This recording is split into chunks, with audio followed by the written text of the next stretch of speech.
트럼프 대통령이 이란의 수도 테헤란 인근 교량과 발전소를 폭격하겠다고 경고해 전면전 조짐을 보이면서 국제유가가 급등했습니다. 미 국토안보부가 벌금을 부과하고 있는 불법 체류자들이 10만 명을 넘었고 그중에 12억 달러는 실제 걷어들인 것으로 발표했습니다. 오버스테이 불법 체류를 형사범죄로 규정한다는 항구적인 트럼프 국경안전 법안이 연방하원 법사위원회를 통과했습니다. 전 세계 비만 치료제 시장을 주도하고 있는 노보 노디스크와 일라이 릴리가 비교 광고를 둘러싼 법정 공방에 들어갔습니다. 오픈 AI의 최신 인공지능 모델이 내부 보안 평가 과정에서 통제를 벗어나 외부 서버를 해킹한 사실이 확인됐습니다. 시청자 여러분 안녕하십니까? 워싱턴 뉴스 투데이입니다. 트럼프 대통령이 이란의 수도 테헤란 인근의 교량 또는 발전소를 폭격할 것을 경고해 다시 전면전으로 비화되는 징후를 보이고 있다는 해석이 나오고 있습니다. 이처럼 미국과 이란이 전면전으로 격화시킬 조짐을 보이는 데다가 예멘의 후티 반군이 홍해 석유 수출기를 봉쇄하고 나서 국제유가가 86달러 내지 95달러 안팎까지 급등했습니다. 한면택 기자가 보도합니다.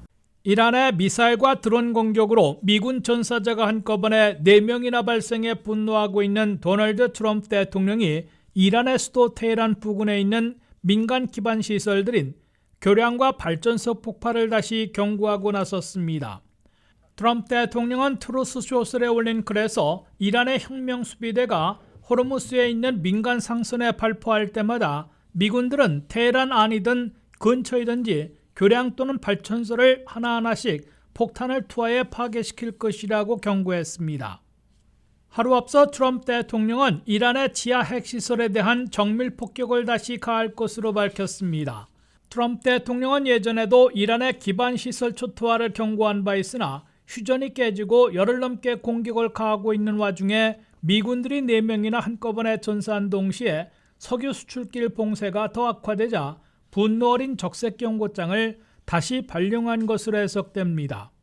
트럼프 대통령이 호르무스 해협 부근에서 수도 테헤란 인근으로 타겟 범위를 넓히면서 민간 기반 시설들인 교량과 발전소까지 폭격해 파괴하겠다고 경고한 것은 미국과 이란이 전면전으로 비화시키고 있다는 징후로 간주되고 있습니다.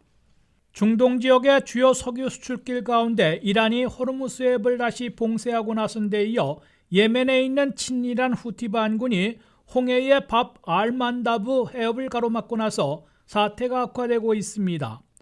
후티 반군의 홍해 봉쇄에 대응해 사우디아라비아 등 아랍 국가들이 공격에 나설 수밖에 없어져 미국과 이란 전쟁이 중동 아랍 세계 전체로 확전될 조짐을 보이고 있습니다. 중동 사태 악화로 국제유가는 다시 요동치고 있습니다. 국제유가는 22일 2~3% 급등해 서부 텍사스산 중진류는 86달러, 영국 브렌트유는 95달러 안팎까지 오르내리고 있습니다. 휴전합의로 70달러 아래로 떨어졌던 국제유가가 전쟁 초기 배럴당 100달러 시대로 회귀하고 있습니다. 미국 내 휘발유 값도 다시 급등하고 있습니다. 미국 내 휘발유 값은 22일 전국 평균으로 갤런당 4달러 6센트를 기록했습니다. 하루 만에 4~5센트나 가파르게 오른 것이고 휴전 직후에 3달러 80센트에 비하면 25센트 이상 급등한 겁니다. WKTV 뉴스 한면택입니다. 트럼프 행정부가 최종 추방령 무시자들을 중심으로 10만여 명의 불법 체류자들에게 18개월 동안 840억 달러를 부과했고 그중에 12억 달러는 실제 걷어들인 것으로 발표했습니다. 5월까지 불법 체류자 6만 5천 명에게 부과했던 360억 달러에서 2달 만에 급증한 것으로 밝혔습니다. 미국 내 불법 체류자들에게 엄청난 벌금을 부과하고 있는 트럼프 행정부가 그 결과를 발표하고 있습니다. 트럼프 행정부는 2025년 1월부터 올 7월까지 18개월 동안 불법 체류자 10만 3천 명에게 벌금을 부과해 10만 명을 넘겼다고 밝혔습니다. 이들 불법 체류자 10만 3천 명에게 부과한 벌금 총액은 840억 달러에 달한다고 국토안보부는 발표했습니다. 그중에 12억 달러를 실제로 걷어들였다고 국토안보부는 밝혔습니다. 이는 올해 5월까지 불법 체류자 6만 5천 명에게 360억 달러의 벌금을 부과했다고 발표했던 것에 비하면 2달 만에 숫자로는 3만 8천 명, 액수로는 480억 달러 급증한 것입니다. 실제 걷어들인 벌금액도 처음으로 10억 달러를 넘었습니다. 트럼프 행정부는 주로 최종 추방령을 받고도 이를 무시하고 미국에 머물고 있다가 체포된 불법 체류자들에게 최종 추방령을 받은 날로부터 하루 998달러씩 최대 5년치 180만 달러의 벌금을 부과하고 있습니다.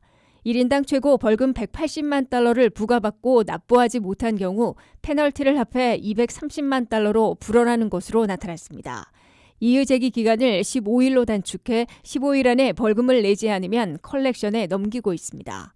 컬렉션 회사에 계속되는 접촉과 연락으로 재산이나 봉급이 포착되면 압류 처리될 수 있습니다.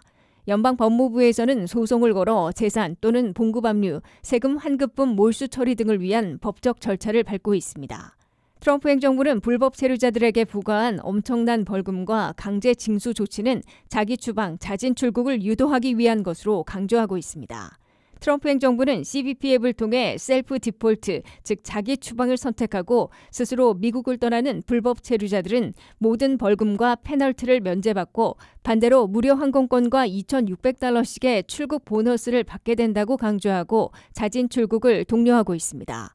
트럼프 행정부는 1년 반 동안 강제 추방자 90만 명 이외에 스스로 미국을 떠난 불법 체류자들이 220만 명에 달해 모두 310만 명이 미국을 떠난 것으로 추산하고 있습니다. 이 오버스테이, 즉 체류 시한을 위반한 불법 체류자들을 형사범죄로 처벌하려는 이 항구적인 트럼프 국경안전 법안이 연방 하원 법사위원회를 통과했습니다. 17만 명으로 추산되는 한인 불법 체류자들의 대부분은 합법 비자로 미국에 왔다가 체류 시한을 넘긴 오버스테이로 간주되고 있는데요. 이 법안이 시행되면 첫 번째 적발 시 $1,000의 벌금과 6개월까지의 징역형에 처해지고 반복 시에는 $2,000의 벌금과 2년까지의 실형을 받게 됩니다. 한면태 기자가 보도합니다. 도널드 트럼프 대통령이 대통령 행정명령으로 시행하고 있는 초강경 이민 정책들을 법제화하려는 공화당의 움직임이 구체화되고 있습니다. 항구적인 트럼프 국경안전 법안으로 이름 붙인 공화당 강경파들의 이민 법안 HR 9773안이 하원 법사위원회를 통과해 하원 본회의 표결에 넘겨졌습니다. 연방 하원은 몇 날 차이지만은 공화당이 다수당인데다가 단순 과반수로 가결할 수 있어 항구적인 트럼프 국경안전 법안의 하원 승인은 기정사실화되고 있습니다. 다만 연방 상원의 60표 장벽까지 넘어 11월 중간선거 이전에 최종 성사될지는 아직 불투명한 것으로 보입니다. 항구적인 트럼프 국경안전 법안에서 한인들에게 경종을 울려주는 강경 조치는 오버스테이 불법 체류를 형사범죄로 규정해 형사처벌토록 하겠다는 내용입니다. Puts visa overstay, currently a civil infraction, on par with illegal entry as a misdemeanor crime and increases penalties for overstay. I will remind people how I introduced this statement, that it was overstays that attacked the towers on 9/11. 오버스테이를 첫 번째 적발 시에는 $1,000의 벌금과 6개월까지의 징역형에 처할 수 있습니다. 반복 시에는 $2,000의 벌금과 2년까지의 실형을 받을 수 있습니다. 합법 비자로 미국에 왔다가 체류 시한을 넘겨 눌러앉는 오버스테이 불법 체류는 전체 불법 이민자들 중에 40%를 차지하고 있으나 비율이 계속 늘어나고 있습니다. 특히 13만 명 내지 17만 명으로 추산되고 있는 한인 불법 체류자들은 거의 대부분 국경을 넘은 게 아니라 합법 비자로 왔다가 체류 시한을 넘겨 눌러앉은 오버스테이로 간주되고 있습니다. 한국인들은 요즘도 매년 3,000명 이상씩 오버스테이하고 있는 것으로 국토안보부는 파악하고 있습니다. 국토안보부의 최신인 2022년도 오버스테이 정례 보고서에 따르면 한인들의 경우 방문자 3,120명, 유학생 1,040명, 기타 취업자 446명 등 4,606명이 체류 시한을 넘겼고 그중에 방문자 2,138명, 유학생 657명, 취업자 304명 등 3,100명이 미국에 눌러앉은 것으로 추정됐습니다. 전체로는 2022년도 한 해 미국 방문자들 중에서 3.67%인 85만 4천 명이 체류 시한을 넘겼고 그중에 79만 5천 명이 미국에 눌러앉은 것으로 집계됐습니다. WKTV 뉴스 한면택입니다.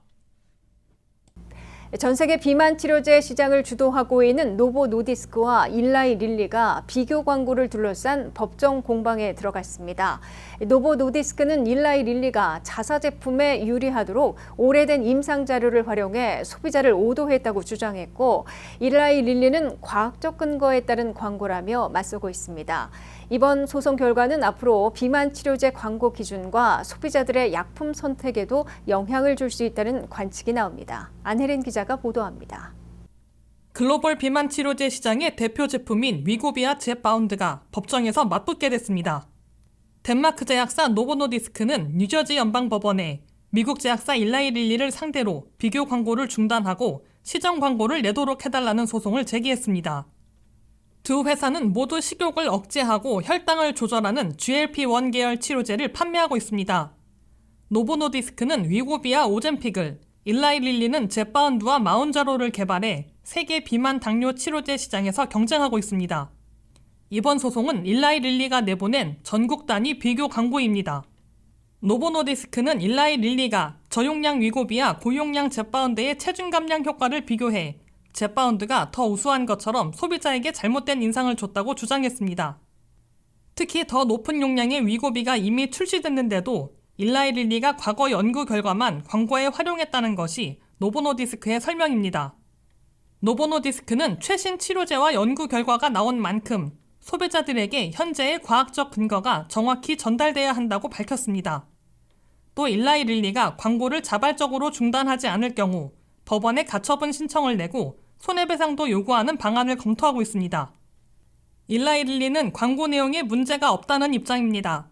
일라이 릴리 측은 자사 광고가 과학적 자료에 근거하고 있다며 소송에 강력히 대응하겠다고 밝혔습니다. 미국에서는 비만 치료제에 대한 관심이 커지면서 보험 적용 여부와 약값뿐 아니라 실제 체중 감량 효과를 강조하는 제약사 광고도 빠르게 늘고 있습니다. 의료 전문가들은 같은 계열의 치료제라도 용량과 임상시험 조건, 환자의 건강 상태에 따라 결과가 달라질 수 있어 광고 문구만으로 약을 선택해서는 안 된다고 설명하고 있습니다. 이번 소송은 제약사들이 경쟁 제품의 효과를 어디까지 직접 비교할 수 있는지, 또 소비자들에게 어떤 연구 자료를 제시해야 하는지를 판단하는 기준이 될 전망입니다. WKTV 뉴스 안혜린입니다. 오픈 AI의 최신 인공지능 모델이 내부 보안 평가 과정에서 통제를 벗어나 외부 서버를 해킹한 사실이 확인됐습니다. AI가 스스로 보안망을 우회해 인터넷에 접속한 사례가 공개되면서 안전성에 대한 우려가 커지고 있는데요. 특히 안전장치가 상대적으로 적은 일부 개방형 AI 활용이 늘면서 사이버 보안 대책 강화가 과제로 떠오르고 있습니다. 안혜린 기자의 보도입니다. 오픈 AI는 최신 AI 모델과 일부 미공개 모델이 내부 사이버 보안 평가 도중 통제를 벗어나 외부 AI 공유 플랫폼인 허깅페이스 서버를 해킹했다고 밝혔습니다. 당시 시험은 외부 인터넷과 완전히 분리된 이른바 샌드박스 환경에서 진행됐지만 AI 모델들은 미공개 보안 취약점, 이른바 제로데이 취약점을 이용해 통제망을 우회한 뒤 인터넷에 접속한 것으로 조사됐습니다. 이들은 허깅페이스에 접속해 인증 정보를 확인하고 서버에 침투했으며 오픈 AI는 모델들이 보안 평가 문제를 해결하는 데 지나치게 집중한 나머지 극단적인 수단까지 동원한 것으로 분석했습니다. 당시 시험은 AI의 사이버 공격 능력을 평가하기 위해 일부 안전장치를 완화한 상태에서 진행됐으며 오픈 AI는 이 같은 환경이 예상 밖의 행동으로 이어진 것으로 보고 있습니다. 앞서 허깅페이스는 자사 서버가 자율 AI 에이전트에 의해 해킹당한 사실을 공개했지만 공격에 사용된 모델은 특정하지 못했는데 이번 발표를 통해 해당 공격이 오픈 AI 모델에 의해 이루어진 것으로 확인됐습니다. 다행히 일반 이용자들이 사용하는 공개 모델이나 데이터 세트가 변조된 흔적은 발견되지 않았고 소프트웨어 공급망 역시 안전한 것으로 조사됐습니다. 현재 오픈AI와 허깅페이스는 공동으로 디지털 포렌식 조사를 진행하며 관련 취약점을 보완하고 있으며 앞으로는 연구 속도가 다소 늦어지더라도 AI 모델의 접근 통제와 모니터링 등 안전장치를 대폭 강화하겠다고 밝혔습니다. 이번 사건은 AI가 단순히 공격을 돕는 수준을 넘어 스스로 보안망을 우회하고 공격을 수행할 수 있다는 점을 보여주면서 업계에 적지 않은 충격을 주고 있습니다. 이에 따라 AI 모델의 성능 경쟁뿐 아니라 얼마나 강력한 안전장치를 갖추고 있는지도 핵심 경쟁력으로 떠오르고 있습니다.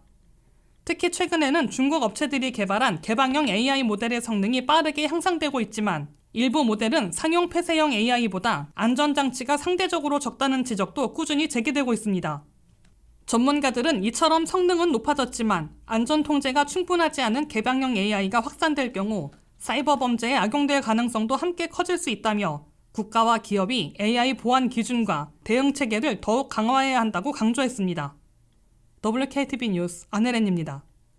이상으로 워싱턴 뉴스투데이를 마치겠습니다. 시청해주신 여러분 고맙습니다.